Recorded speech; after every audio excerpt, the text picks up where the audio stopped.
নমস্কার। আপনারা দেখছেন বিগ নিউজ। আর বিগ নিউজে আজকে চলে গিয়েছিল আমাদের পাড়া আমাদের সমাধান। পশ্চিমবঙ্গ সরকারের তথা মুখ্যমন্ত্রী মমতা বন্দ্যোপাধ্যায়ের স্বপ্নের প্রকল্প।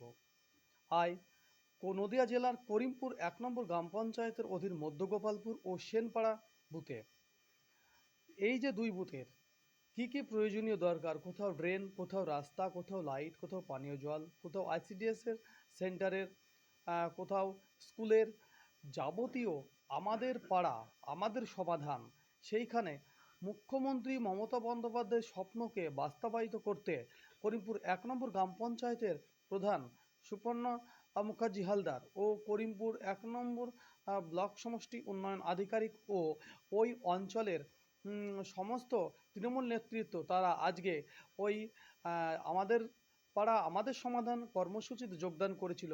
তারা তদারকি করলো ওই এলাকায় কী জিনিস দরকার, সরকারি প্রকল্পর যাতে মানুষের দোরগোড়ায় পৌঁছে যায়, তার জন্যই আজকে আমাদের পাড়া আমাদের সমাধান কর্মসূচি নিয়েছিল করিমপুর ১ নম্বর গ্রাম পঞ্চায়েতের পক্ষ থেকে।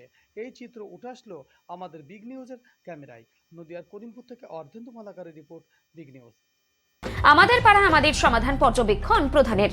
নদিয়া জেলার করিমপুর ১ নম্বর ব্লকের অন্তর্গত করিমপুর ১ নম্বর পঞ্চায়েতের অধীন সেনপাড়া ও মধ্য গোপালপুরে আমাদের পাড়া আমাদের সমাধান কর্মসূচি নিয়েছিল ওই পঞ্চায়েত। মুখ্যমন্ত্রী মমতা বন্দ্যোপাধ্যায়ের স্বপ্নের প্রকল্প আমাদের পাড়া আমাদের সমাধান, তার স্বপ্নকে বাস্তবায়িত করতে ওই দুই গ্রামের জনসাধারণের রাস্তাঘাট, ড্রেন, স্কুল প্রভৃতি দাবি শুনলেন ও সেই দাবি লিপিবদ্ধ করলেন আমাদের পাড়া আমাদের সমাধানে।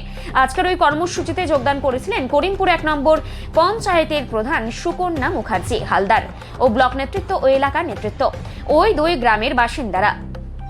নদিয়ার করিমপুর থেকে অর্ধেন্দু মালাকারের রিপোর্ট, বিগ নিউজ।